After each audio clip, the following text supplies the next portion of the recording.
Imagine the creator of the universe, right? Just throwing a massive temper tantrum. Right, like a literal toddler. Exactly. He is lying flat on his back in his pavilion, just pouting. He completely refuses to go to work, which, means keeping the cosmos functioning. It's a pretty big job to just walk away from. Yeah, and all because some minor deity insulted him. And the only way the other gods can get him to snap out of this cosmic depression is, the goddess of love walks into his room and explicitly flashes him. Which is just an incredible mental image. It really is. He laughs, he gets up, and the universe just goes back to normal. So if you think ancient Egypt was just this, rigid, humorless society, completely obsessed with death and building giant stone tombs, you are completely wrong. Yeah, that is a really profound misconception that a lot of people have. We've sort of been conditioned by the surviving architecture. It's because it's so imposing, right? Exactly. We look at those perfectly symmetrical hieroglyphs carved into solid granite, or those stoic expressions on the pharaoh statues.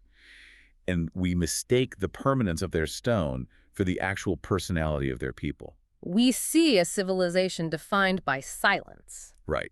Which couldn't be further from the truth. Well, today on the deep dive, we are totally shattering that silence. We're getting into the literature of ancient Egypt, which is this massive anthology that translates the actual vibrant and honestly surprisingly loud voices of the ancient Egyptians. It's such a fantastic collection. You really get to hear them. You do. We're pulling directly from translated papyri and ostraka. These are the stories, the myths, and the political propaganda that entertained everybody from the pharaohs down to the average citizen. And you realize pretty quickly that they loved a good story just as much as we do. Oh, completely. We're going to hear them laugh at the petty squabbles of their own gods. We'll see them pioneer military tropes like the Trojan horse, literally centuries before the Greeks did it. It is a wild story on its own. It really is. And we'll also see them express this deep, almost existential dread about, corrupt middle management bureaucrats. Yeah, the overarching mission of our deep dive today is to really move beyond those physical artifacts. We want to enter the psychological landscape of the Nile Valley. And when you read their literature, you realize they were dealing with the exact same anxieties we do. Absolutely. The randomness of fate, the fear of the outside world, and that desperate, often failing human attempt to just maintain some kind of order in a really chaotic universe. Okay, so let's unpack this, because to really understand the worldview, we kind of need to understand who these stories were for, right? Right, the audience is key here. Yeah, especially in the highest echelons of their society. We have this inherited image of the pharaoh as an unapproachable, stoic god on earth, totally detached from human frailty. But the texts reveal a much more relatable reality, particularly the cycle of stories in Papyrus Westcar. Which is such a fascinating document. It really is a masterclass in narrative framing. The setting is the old kingdom court of King Cheops, or Khufu, as he's also known. The guy who built the Great Pyramid. Exactly. And the premise is astonishingly mundane. The builder of the Great Pyramid is just having a really slow day. He's bored. I love that. A literal god king is just looking for something to watch. Right, so he summons his sons to entertain him with tales of past marvels and magic. But we do have to be careful with how we interpret this. Because it wasn't actually written during his time, right? Exactly. While the setting is the Old Kingdom, the text itself was composed centuries later during the Middle Kingdom. Which immediately raises a massive red flag for me. If a Middle Kingdom author is writing a story about an Old Kingdom king being bored, that isn't just like a historical record of a lazy Tuesday. No, not at all. It has to be a deliberate literary choice. It absolutely is. The term scholars use for this is Lehrhaftstücke, which basically translates to instructional pieces. Instructional in what way? Well, Middle Kingdom authors frequently utilize these legendary figures of the Old Kingdom, which they viewed as this lost golden age, to explore contemporary political and theological concepts. Ah, so they were retrojecting their own societal questions onto these monumental figures of the past. You nailed it. And the stories they project are just wild. So wild. Like, one of Khufu's sons tells a story about Khufu's own father, King Snefru. Right. And Snefru is also bored, so his chief lector priest suggests a distraction, basically a rowing excursion on the palace lake. But it's not just any rowing excursion. No. The priest specifically says that the 20 rowers should be the most beautiful women in the palace. And they should take off their clothes and wear nothing but fishnets. It reads like this highly stylized, almost absurd fantasy, doesn't it? Totally. It feels like a music video. It really does. But the mechanism of the story hinges on a disruption of order. The king is sitting there, really enjoying the rhythm of the rowing, when the lead rower, the stroke, drops her brand new fish-shaped turquoise charm into the water. And the entire boat just grinds to a halt. The king asks what's wrong, she explains, and he immediately offers to replace it. Like, I'll get you a new one. But she flat out refuses. Yeah. She looks at the living god on Earth and basically says, I prefer my own to a lookalike. She throws a tantrum and halts the royal procession over a piece of jewelry. And the king's reaction here is what really matters. He doesn't execute her for insubordination, which he easily could have. Right, he's remarkably chill about it. He is. Instead, he summoned his chief magician, a man named Jejimunk. The magician speaks words of power, what the Egyptians call hika, and he literally folds the water of the lake back onto itself. Which is such a crazy visual. Yeah, and the text explicitly notes the physics of the magic, too. It says the water was 12 cubits deep, and when he folded it over, it became 24 cubits deep. He retrieves the charm from a potsherd, gives it back to her, and then folds the water back. Exactly. I look at the scale of this, and I can't help but compare it to, like, the biblical parting of the Red Sea. That's a really good comparison. Right. But in the biblical narrative, that level of cosmic reality-bending magic is deployed to save an entire civilization from total annihilation. It's this foundational, world-altering event. And here.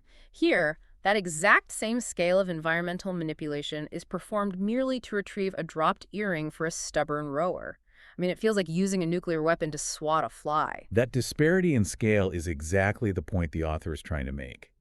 It demonstrates the absolute, completely unbothered supremacy of the pharaoh and his court. Like a flex. Exactly. If the king's lector priest can manipulate the fundamental elements of nature just to solve a minor domestic inconvenience, imagine what the king could do to an invading army. Okay, wow. That makes a lot of sense. Right. Magic, or hika, wasn't just mystical trickery for them. It was a fundamental force of the universe, older than the gods themselves. And the pharaoh was its primary conduit on Earth. But I'm going to challenge that framing just a bit. I'll go for it. You're describing this as a demonstration of royal supremacy, but couldn't it also be read as, like, a subtle mockery of the royal court?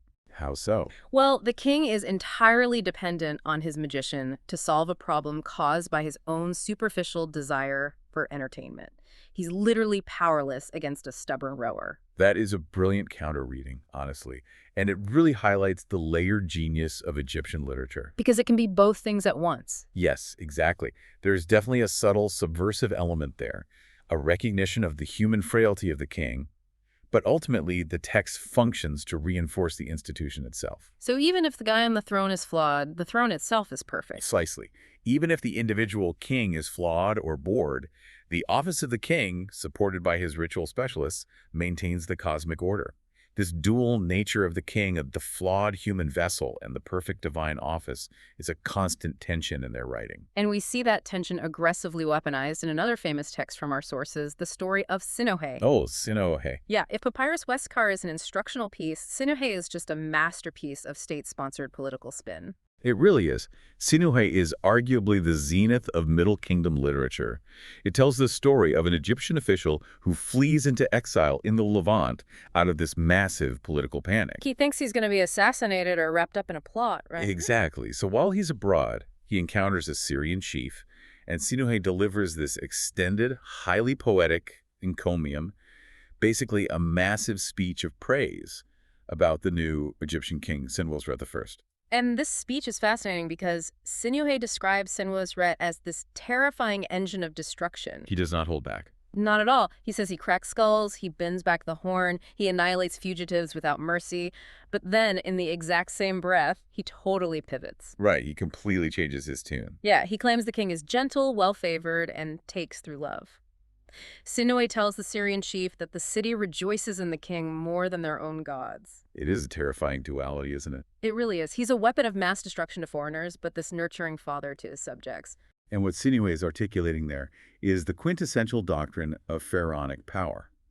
To the Egyptian mind, a king who could only nurture was weak. And a king who could only destroy was just a tyrant. Exactly.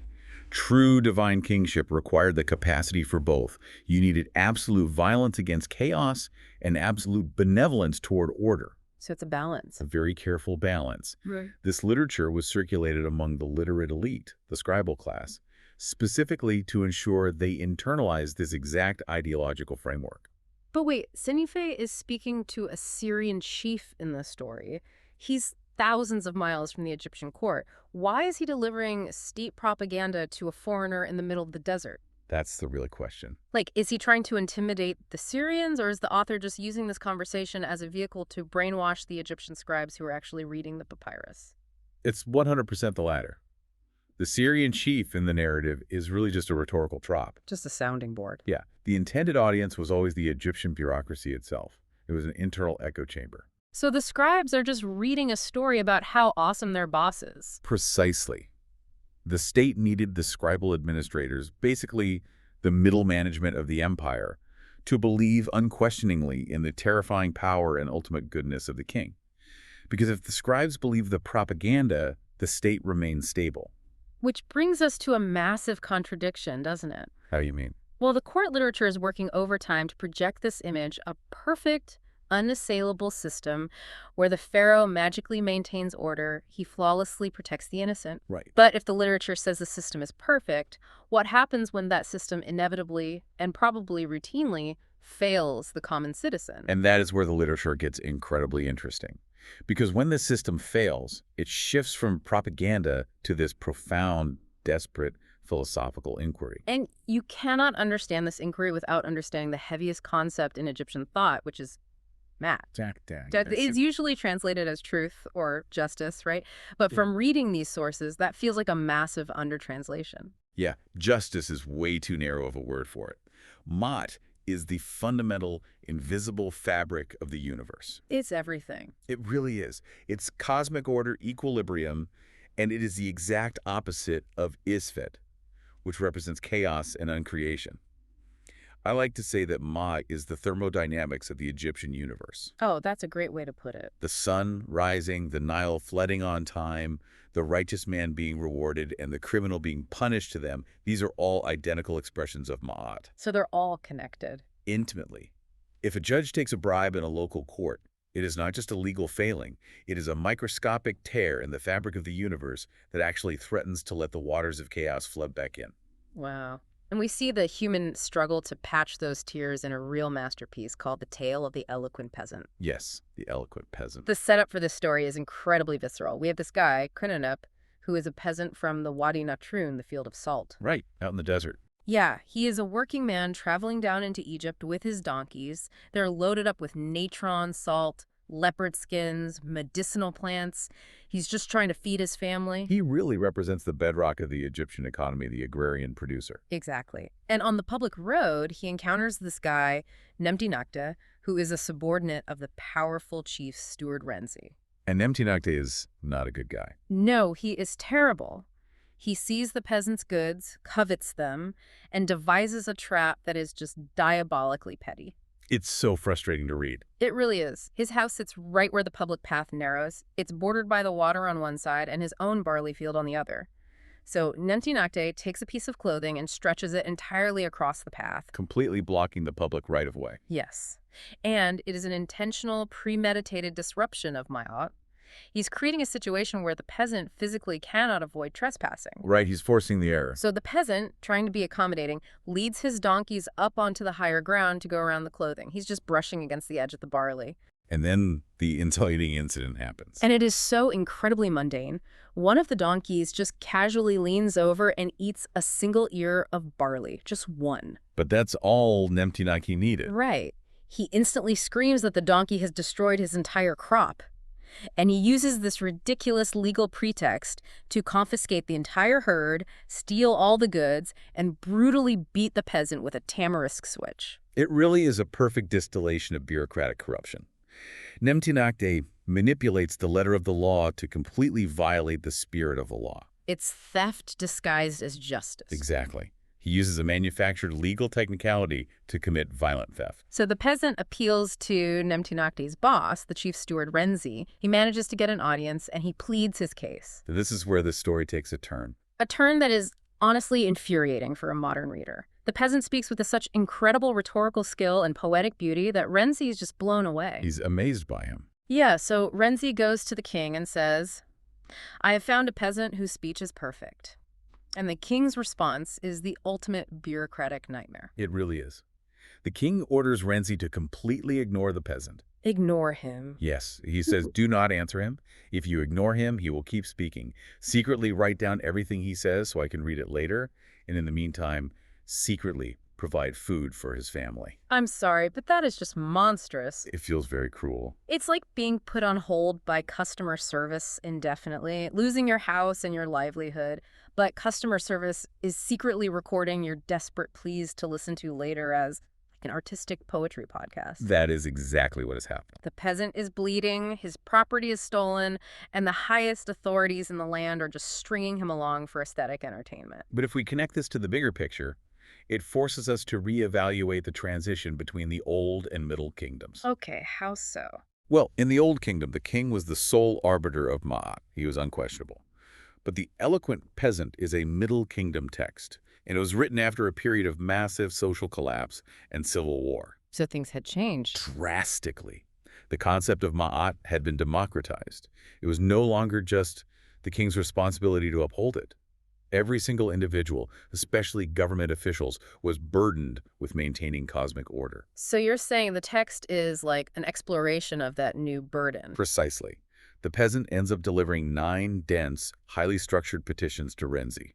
He essentially acts as the voice of the cosmos demanding equilibrium. He calls the steward the plumb line which carries the weight. Right, and the helm of heaven. But as he is repeatedly ignored, his rhetoric becomes incredibly dangerous for a peasant talking to an official. He gets mad. Very mad. He accuses Renzi of being a gluttonous crocodile. He says the arbiter is now a thief, and he who should quell distress is one who creates its origin. Which is a beautiful line, but I do have to push back here. You're framing this as a profound philosophical text where the peasant speaks truth to power. But look at the actual structure of the story. The king is the one secretly feeding the peasant's family. The king is preserving the peasant's brilliant words for history. That's true. And ultimately, the peasant is rewarded, right? He gets Nemtinakti's property. So isn't this really just a cynical piece of state propaganda designed to tell the lower classes, yes, your local middle management is corrupt and terrible, but the king at the very top is secretly looking out for you and ensuring ultimate justice? It deflects the blame. Exactly. It deflects all blame from the pharaoh onto the bureaucracy. It's basically saying, don't blame the system, blame the middle manager. That is an exceptionally sharp critique, and it actually cuts right to the heart of the scholarly debate surrounding this text. You are absolutely right that it functions as a pressure valve. Right, to let off steam. Yeah. It acknowledges the lived reality of the peasantry, the brutal, everyday corruption, but it safely quarantines that corruption within the middle ranks of the administration. It completely protects the theology of the divine king. Which is very convenient for the king. Very. But we really shouldn't dismiss the profound intellectual achievement of the text either, because through Kunanup, the Egyptian author is outlining a comprehensive theory of ethical governance. What's the core of that theory? He is stating unequivocally that an official's legitimacy is derived solely from their active implementation of Ma'at, not their wealth or proximity to the king. A peasant who speaks truth is more aligned with the gods than a corrupt magistrate. Wow. Okay, that actually raises a fascinating transition in our understanding. Oh. Yeah. If human beings, like the eloquent peasant, demanded perfect, rational, orderly justice from their mortal judges, how did they view the justice of the divine beings who created Ma'at in the first place? That is the million-dollar question. Right. Because if humans are struggling to maintain cosmic thermodynamics, the divine court must be this beacon of solemn, unwavering dignity, right? You would logically assume that. But when we look at the mythological texts, particularly from the Ramesside period of the New Kingdom, we encounter a divine realm that is astonishingly dysfunctional. So dysfunctional. The most vivid example is a sprawling narrative known as the Contendings of Horus and Seth. Okay, here's where it gets really interesting, because this isn't just a myth, right? It is a mythological courtroom drama. It's essentially a cosmic lawsuit. Yes. Osiris, the king of the gods, has died, and there's a massive legal dispute over who inherits his office. His son, the young falcon god Horus, or his brother, the god of the desert and chaos, Seth. And this lawsuit hasn't just been filed. It's been dragging on in the divine tribunal for 80 years. 80 years of depositions, motions, and bickering. The entire pantheon is just exhausted by it. And the behavior we see from these supreme entities is completely antithetical to the solemnity you would expect from gods. Right, like we talked earlier about the sun god, pre-Herakti. Yes, getting his feelings hurt by a minor god named Bebon. Bebon basically tells him, your shrine is vacant. And the almighty sun god, the creator of the entire universe, literally lies down on his back in his room and pouts. He throws a tantrum. He does. And the only way the gods can coax him back to work is when Hathor, the goddess of love, exposes her private parts to him. He laughs, gets up, and resumes judging the cosmos. It is pure slapstick comedy injected into the most sacred theology. It is profoundly jarring for a modern audience trained in the solemnity of Abrahamic traditions. It really is. It feels so out of place. But you have to view this through the lens of the Ramesside legal system. The late New Kingdom was a period of immense bureaucratic complexity and frequent corruption, much like what the Eloquent Peasant experienced, but on a massive imperial scale. So the myth reflects the reality. Exactly. The divine court in this story is a direct satire of the earthly Ramesside courts. The satire is relentless, honestly. Like, Seth gets so frustrated with the legal proceedings that he issues an ultimatum. He refuses to show up. Right, he says he won't go to court if Isis, who is Horus's mother and Seth's own sister, is allowed to be present. So the divine tribunal, rather than enforcing their authority, completely caves to his demands. They let him dictate the terms. Yeah, they physically move the entire court to an island and order the local ferryman, a god named Nemti, not to transport any women. But Isis is the undisputed master of Haka, of magic. She is not going to be stopped by a ferryman. No way! She transforms herself into an old woman, approaches Nemti, and just bribes him with a gold signet ring. Which works perfectly, and as soon as she crosses, she spots Seth. She drops the disguise and transforms into a breathtakingly beautiful maiden. And Seth is instantly smitten. Of course he is. He abandons the divine council, hides behind a tree, and tries to seduce her, and Isis uses his lust to lay a brilliant legal trap. She spins this whole hypothetical scenario for him. She says, I was the wife of a cattleman who died. My son inherited the herd. But a stranger arrived, beat my son, and threatened to steal the cattle. Will you act as my champion? And Seth, trying to impress her, falls right into it. He puffs out his chest and says, it is an outrage. Should the cattle be given to a stranger while the son is still alive? The stranger should be evicted. He completely walks into it. He does. And the instant he passes judgment, Isis transforms into a kite.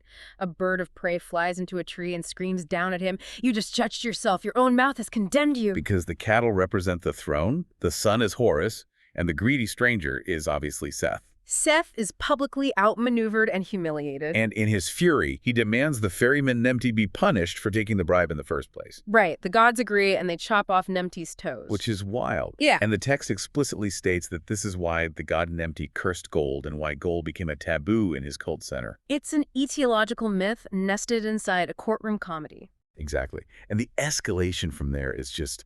it's wild. The legal arguments break down into bizarre physical challenges. Yeah, there is a deeply uncomfortable episode where Seth attempts to establish dominance over Horus through a sexual assault while they are sleeping. It's a very intense scene. But Horus catches Seth's semen in his hand, throws it into the river, and then, guided by Isis, places his own semen on a lettuce plant in Seth's garden. Okay, we definitely need to pause and unpack the specific mythological significance of lettuce here. Please do, because it sounds crazy. In ancient Egypt, the romaine lettuce plant was a powerful symbol of fertility and was directly associated with the ithyphallic god Min. It grew very tall and secreted a white, milky substance when cut, which the Egyptians visually and symbolically linked to semen. Ah, okay, that makes the context much clearer. So Seth eating the lettuce wasn't just a random dietary choice. He was consuming what he thought was an aphrodisiac, but was actually a Trojan horse carrying his nephew's essence. It is literal biological warfare.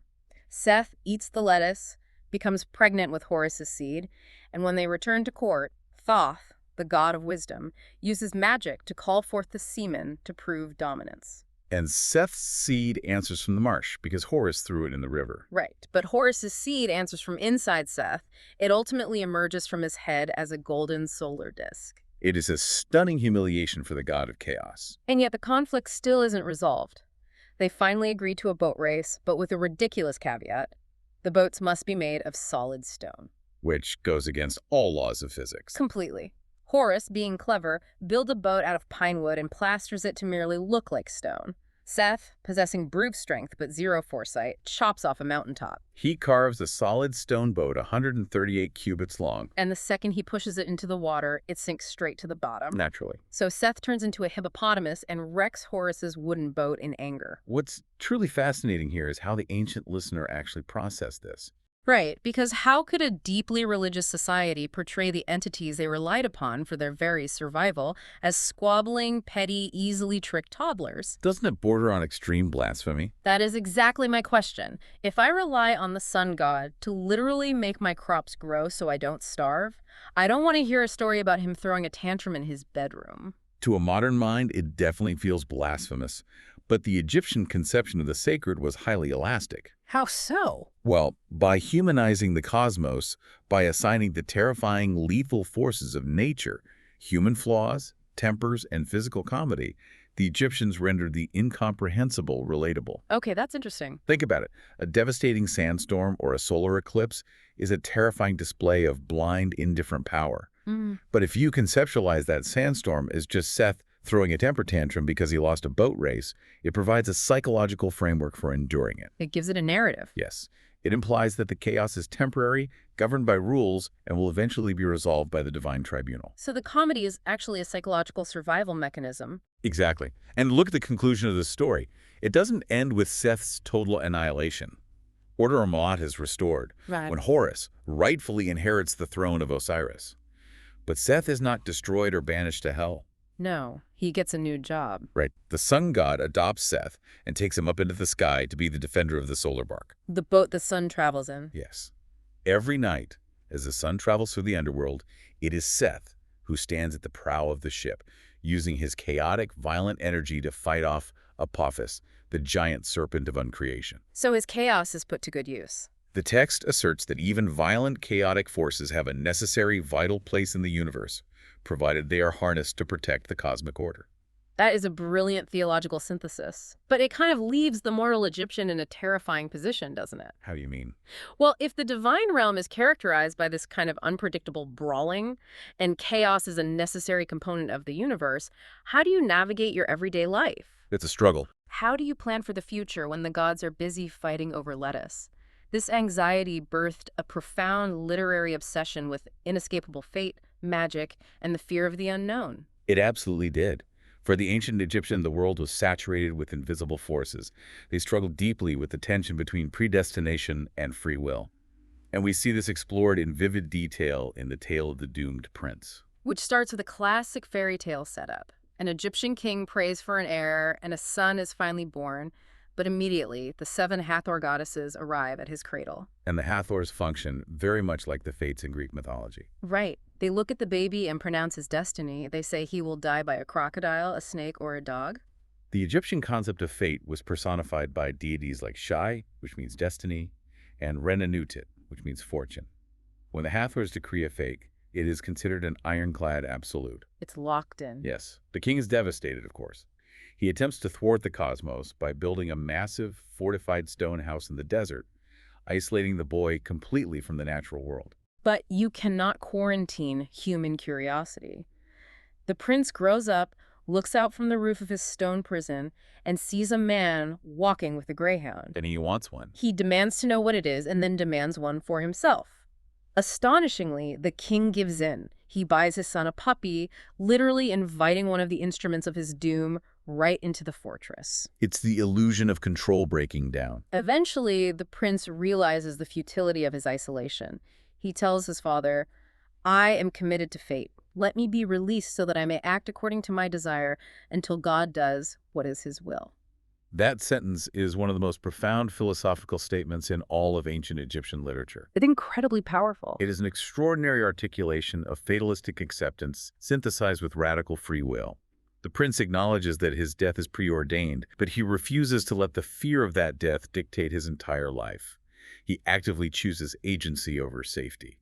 So he travels north, abroad to Syria, where he encounters a local prince who has locked his daughter in a tower with a window 70 cubits off the ground. Another fairy tale trope. Yeah, and the Syrian prince decrees that whoever can jump to the window will marry her. The Egyptian prince utilizes his physical prowess, makes the superhuman jump, and wins the princess. And eventually, he confesses his true identity to her. Right. He reveals his 3 dooms, and the princess's immediate reaction is incredibly pragmatic. She just says, kill the dog. Which is the logical response. Totally. But he refuses. He loves the dog. He accepts the risk, so the princess takes it upon herself to act as his magical protector. She becomes his shield. One night, a deadly snake slithers out of a hole to strike the sleeping prince. But the princess has strategically placed bowls of beer and wine in the room. A very clever trap. The snake, drawn to the liquid, drinks the alcohol, becomes completely intoxicated, rolls over onto its back, and the princess just chops it to pieces with a hatchet. She literally hacks one of the decrees of fate to pieces while her husband sleeps. It's so badass. It really demonstrates the Egyptian belief that while the ultimate destination, death, is fixed, the path to that destination is highly negotiable. You can work around it. Yes. Magic, cunning, and human intervention can delay or alter the decrees of the gods. However, the text implies fate is relentless. Because later, the prince goes walking with his dog, and the dog suddenly speaks to him. It says, I am your fate. And it chases him right into a lake where the crocodile is waiting. And the crocodile says, I am your doom following after you. But infuriatingly, the end of the papyrus is torn off and lost to history. We have no idea how it ends. We don't know if he defeats the crocodile, if the dog turns on him, or if he finally succumbs to his destiny. It is the ultimate ancient cliffhanger. It really is. Now, while the doomed prince shows humans attempting to outmaneuver fate through cunning, another text, A Tale of the Two Brothers, takes the concepts of magic, destiny, and the soul to a level of psychedelic, surreal theology. Psychedelic is honestly the only word for it. It begins in a highly grounded domestic setting. We have 2 brothers, Anubis, the elder who owns a farm, and Bata, the younger, who is impossibly strong, virile, and pure. Bata basically runs the farm. Right, and he has this magical connection to the cattle. He can understand their speech. The narrative utilizes a common folklore trope, often called the Potiphar's wife motif, which we also see in the biblical story of Joseph. Ah, right. Anubis's wife becomes infatuated with Bata's virility and attempts to seduce him. Bata, embodying absolute loyalty and ma'at, refuses her.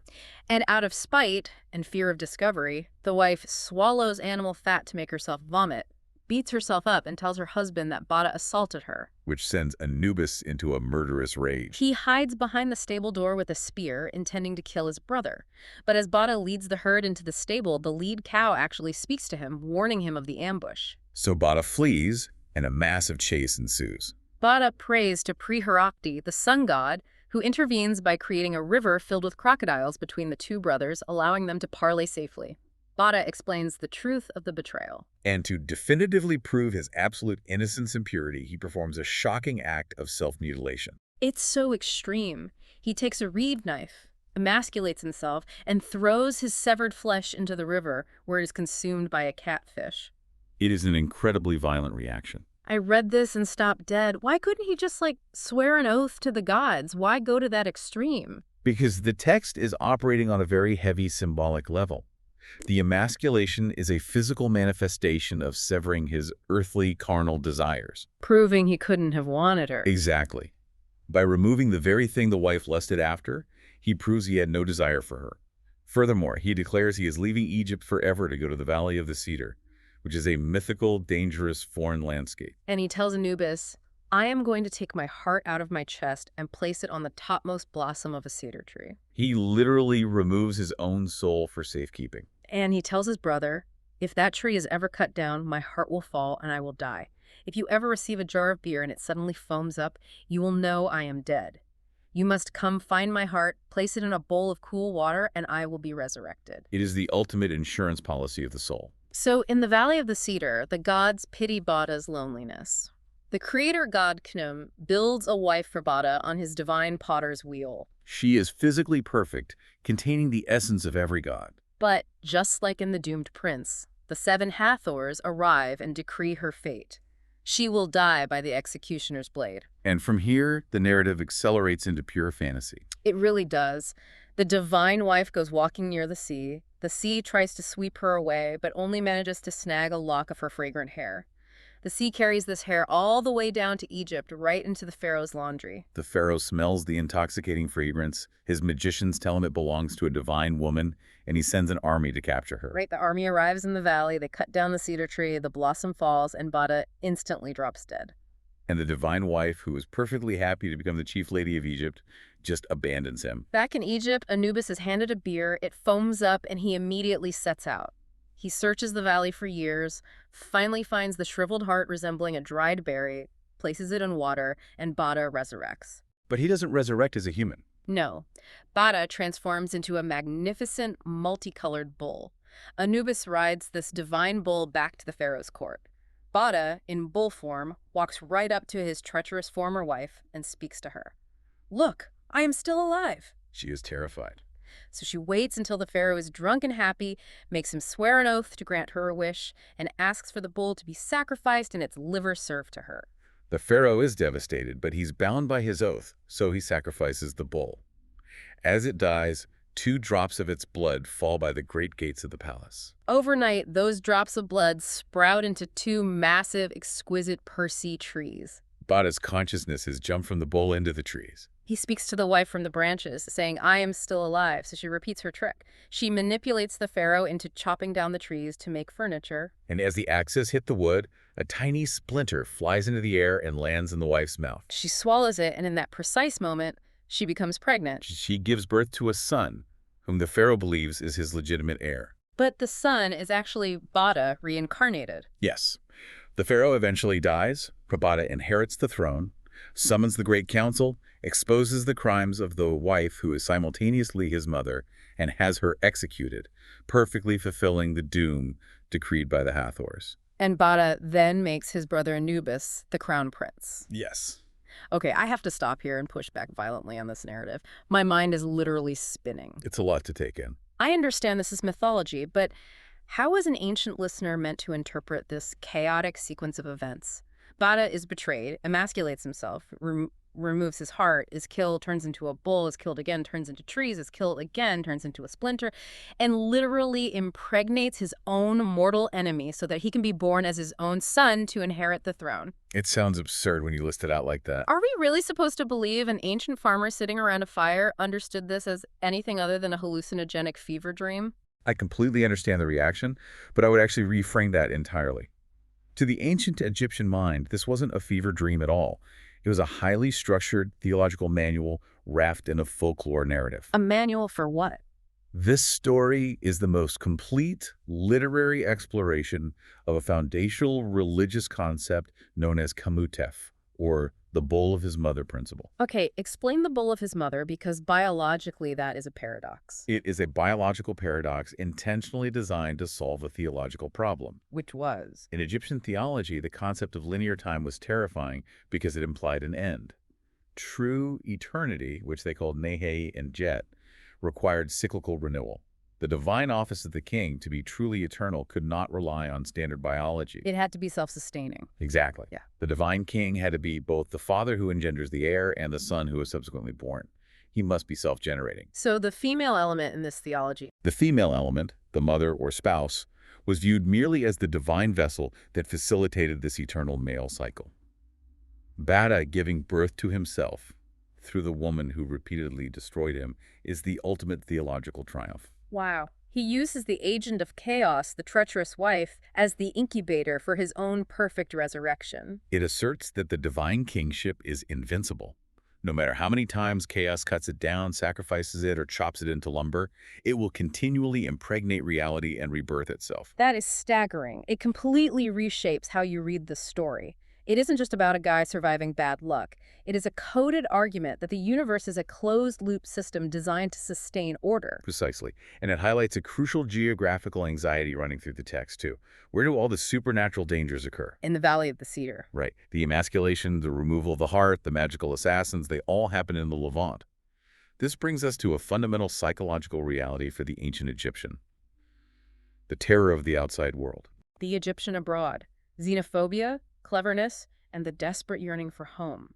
For the ancient Egyptian, the Nile Valley wasn't just a location, it was the center of the created universe. To step past the deserts bordering the Nile was to step off the edge of order and into Isfet, into chaos.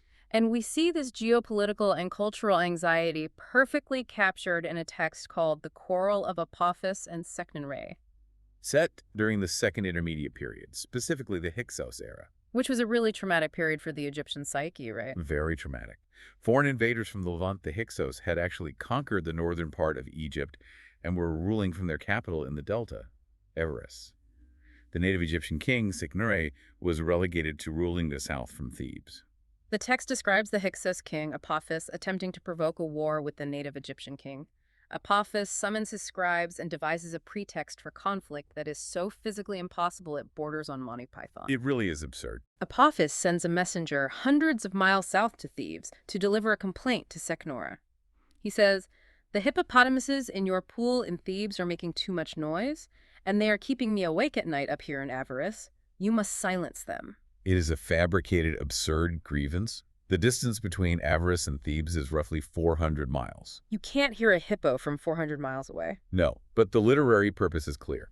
The author is framing the foreign ruler as inherently unreasonable, arrogant, and operating entirely outside the bounds of logic and ma'at. It's pure propaganda. It reflects the deep, culturally ingrained resentment of foreign domination.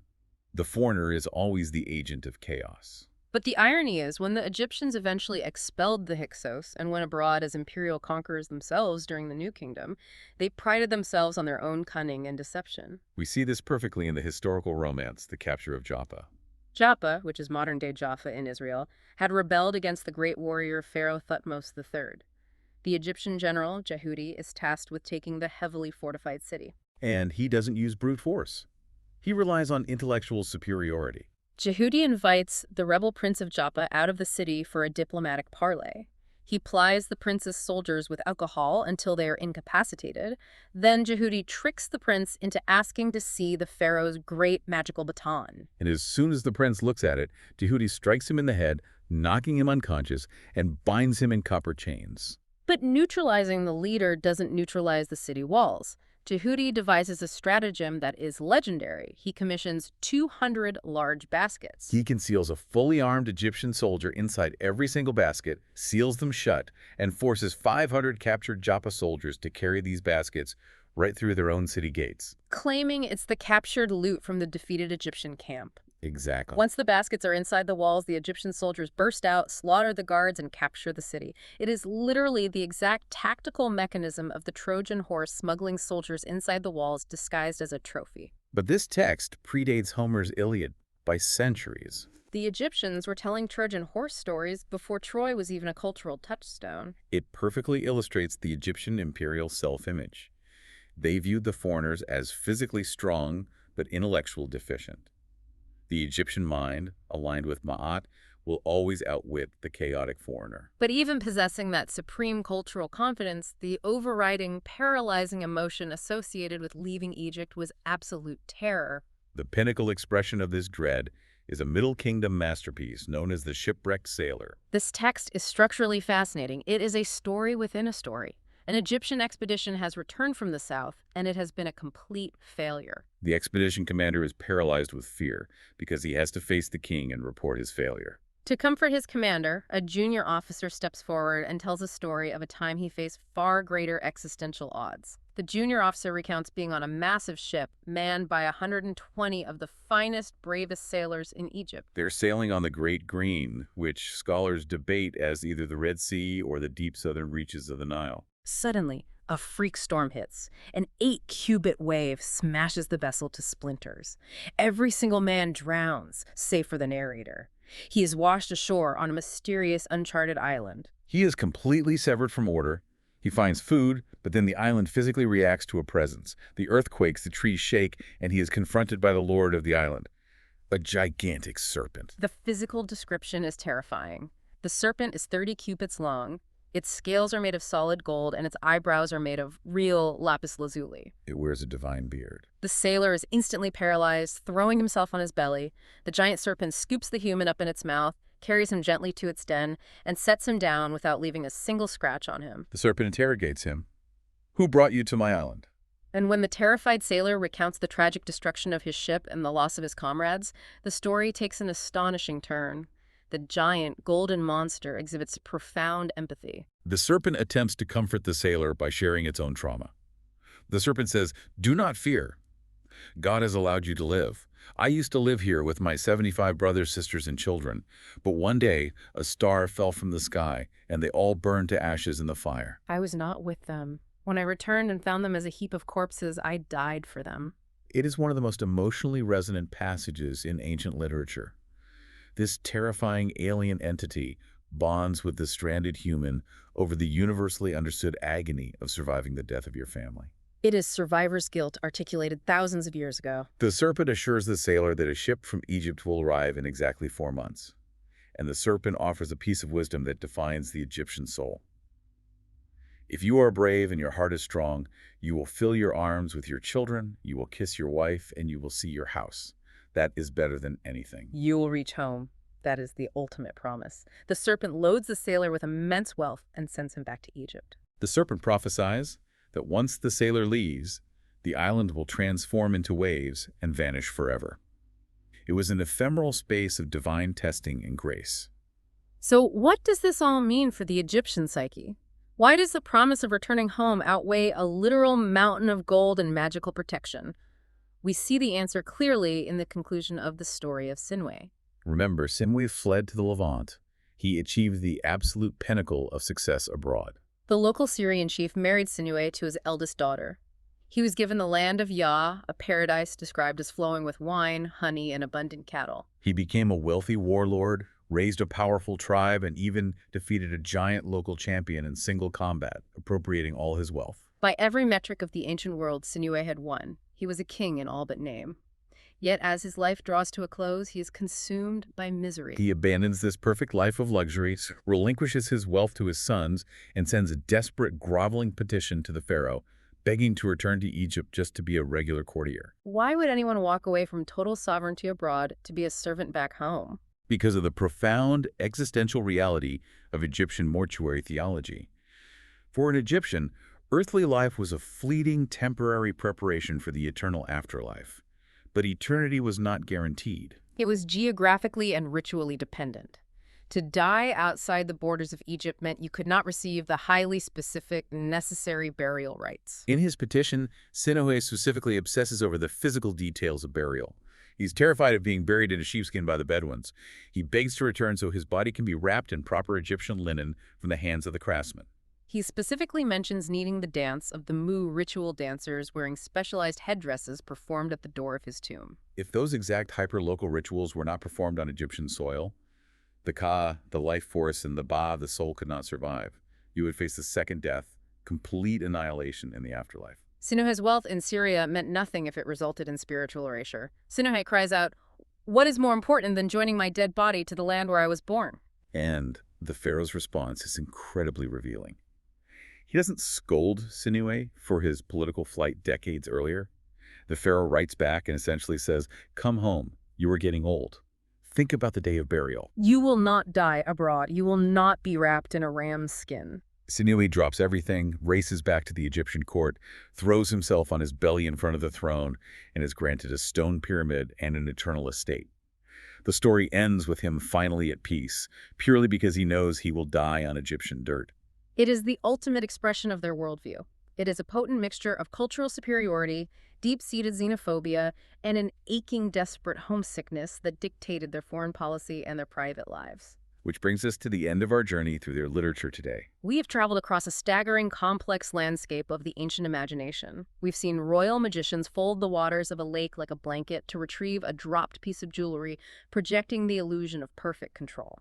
We've examined the profound societal burden of Ma'at, listening to an eloquent peasant utilize brilliant rhetoric to demand cosmic justice from a corrupt, indifferent bureaucracy. We've witnessed the bizarre, hilarious coping mechanisms of a society that portrayed their supreme creators as squabbling toddlers fighting over lettuce, racing in stone boats, and chopping off toes in court. We've explored the complex psychedelic theology of the bull of his mother, watching a soul hop from a bull to a tree to a splinter to defeat the decrees of fate.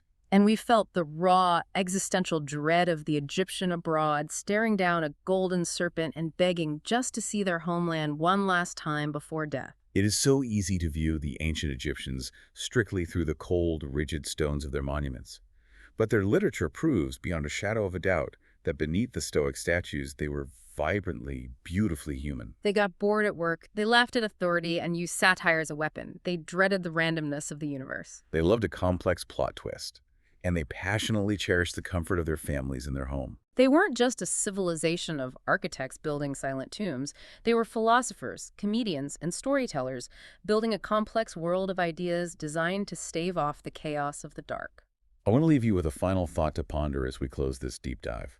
In the introduction to the anthology we've been referencing today, there is a translation of a fragile fragment from an ancient text known as Papyrus Chester Beatty IV.